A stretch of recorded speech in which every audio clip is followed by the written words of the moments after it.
سلام. امروز 12 فوریه یا همون 24 بهمن ماه 1403 هستش و روز ولنتاینه. خب بیشتر نه که اینکه ما مردها درخواست گرفتن کادو نداشته باشیم تو دلمون حداقل، یا نخواهیم کسی بهمون کادو یا هدیه ای بده، نه اینطوری نیست. ما هم زمینی هستیم و دریافت کادو رو دوست داریم، ولی خب خانم ها بیشتر شاید علاقه من به دریافت کادوی در این روز ولنتاین هستند که یه جورایی، حالا به درست یا به غلط، احساس میکنن هرچی وزن کادو بالاتر، هرچی گرون قیمتتر، اون عشق بزرگتر.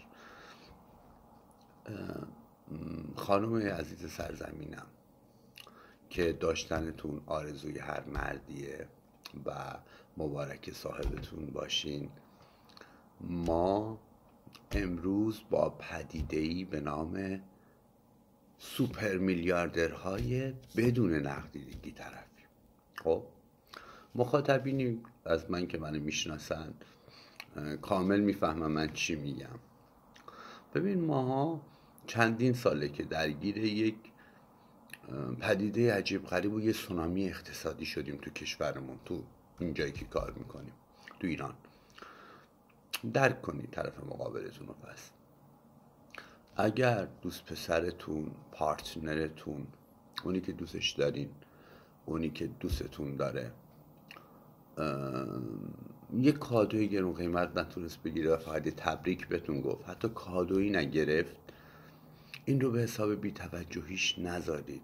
این رو به حساب این بذارید که شرایط اقتصادی و تأکید میکنم شرایط نقدینگی وحشتناکه. خیلی شرایط نقدینگی بده. ببینید، جهت اطلاع، ببینید پول داری یک معنی انتزاعی گسترده ای داره. خب ما الان با سوپر میلیاردرهای بدون نقدینگی طرفیم. خب ببینید،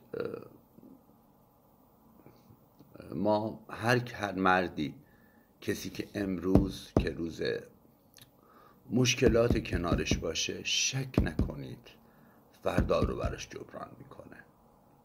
من اینو از طرف عشقتون بهتون قول میدم، از طرف تمام مردها بهتون قول میدم که عشقتون به زودی براتون جبران میکنه. اگر امروز کادوی بزرگی بهتون نداد و یه تبریک فقط بهتون گفت، فکر نکنید براش جایگاهی ندارید. به این فکر بکنید که جایگاه شما اونقدر رفیعه که نمیتونه با یه عروسک، با یه شکلات، با یه چیزی سر همش کنه. خب و هم عطر کادو ندین. باور کنید عطر جدایی میاره. باور کنید که عطر جدایی میاره. به هم عطر کادو ندین.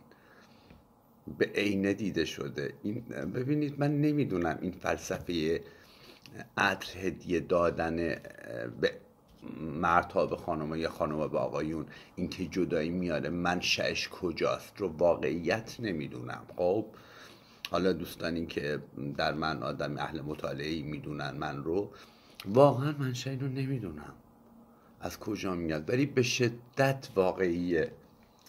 یه خواهش کوچولو دارم، به هم عطرم کادو ندید. و اگه امروز کادوی بزرگی دریافت نکردید، اینو نشان از بی‌توجهی ندونید. اینو نشان از این بدونید که مشکلاتی وجود داره که به زودی انشالله حل میشه. هیچ وقت در روی پاشنه نمیچرخه. اوضاع تغییر میکنه. تغییرات وسیعی رو تجربه خواهیم کرد به زودی. تغییرات اساسی رو تجربه خواهیم کرد و اوضاع خوب خواهد شد.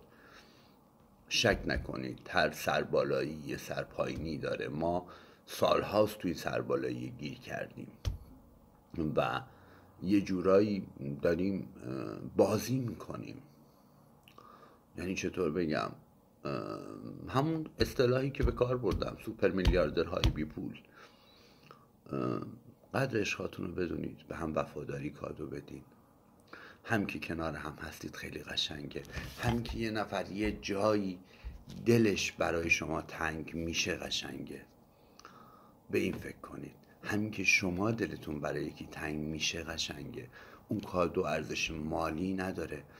بیاید به هم وفاداری کادو بدیم. بیاین تا دری به تخته خود سری کات نکنیم. بیاید این کار رو بکنیم. تو روز ولنتاین بیاین به هم وفاداری هدیه بدیم. بیاین انگشتامون رو تو انگشت هم بگیریم و بگیم وفادار همین. باور کنید همین کافیه. از شکلات و از خرس هم بیشتر جواب میده.